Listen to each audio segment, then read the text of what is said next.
the moves we putting on them is amazing. So magandang araw mga ka-DIY. Alexon na naman nagbabalik para sa ating panibagong video. Okay, so naka-ready na yung ating i-deliver. Okay, so yung box na to ay para sa kotse na Subaru. Okay, at ang binili niya i-box lamang. Yung laman ay sa atin. Kung saan gagamitin lang natin pang test. At para marinig natin yung tunog niya. So, share ko lang dito konti yung sukat at design nito. I-deliver na agad natin sa bumili. Ngayong araw, alas 10. Okay, so ilang minuto na lang, dadalhin natin. So, pinagawa nung customer, mayroong Twitter na kasama. Okay, sub tsaka Twitter. Yan. So, customer is always right. Pero para sa akin, hindi dapat lagyan ng Twitter yung subwoofer. Pero siguro gusto niya makarinig ng high at low ng sabay. Ayan. So maganda naman kasi pakinggan kapag mayroong sagit-sit at bass or bass na lumalabas.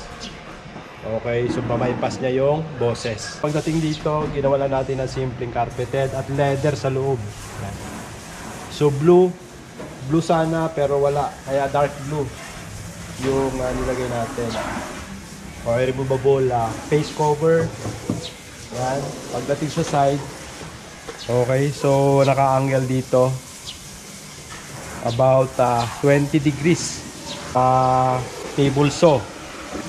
Okay, so pagdating dito, nandito yung binding post ng Twitter at sub. Yan, so lagyan na natin ng para hindi magkamali. Okay, so syempre binaw natin yung dugtungan para maiwasan yung pagtuklap later on. Pag lumuluma na kasi yung box, natatanggal yung dikit sa loob kaya bumabakbak. Kaya nakabaon yan.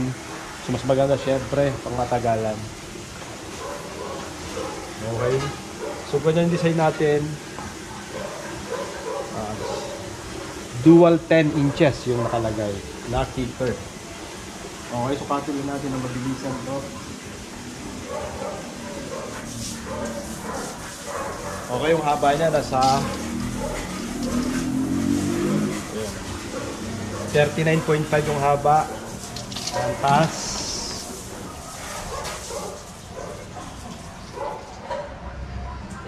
12.25 yung height. Ang butas pala natin 4 inches. 4 inches yung butas. Pagdating sa base 17.25 inches. Top 11.75 inches. Okay. So pagdating sa sub natin 10 inches. Okay, so Twitter para sa 3 inches naman or 3.5 inches yung ating Twitter. Yan. Ititest lang natin na mabilisan, syempre, para marinig natin tunog.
Yung laman ay manggagaling sa customer, pati yung amplifier.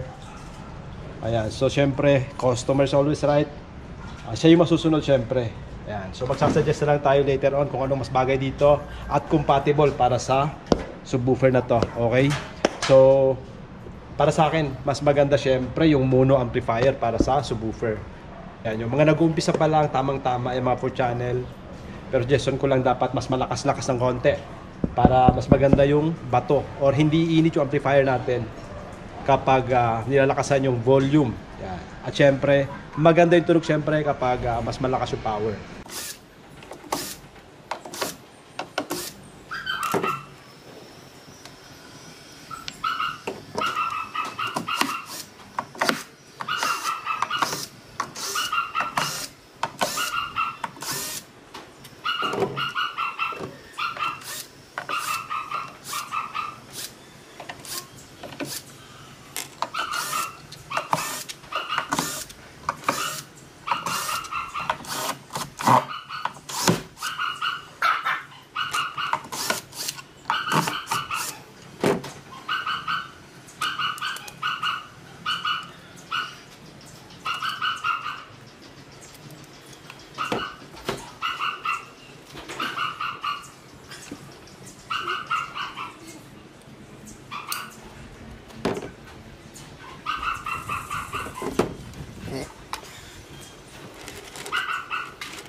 Okay.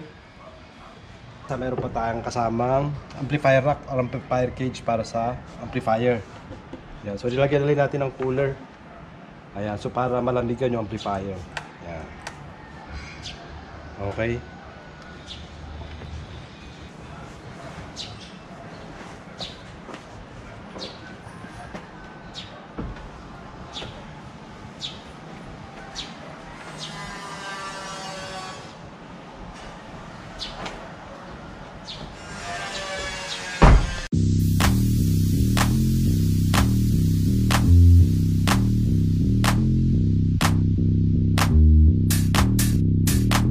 Cause the moves we putting on them is amazing.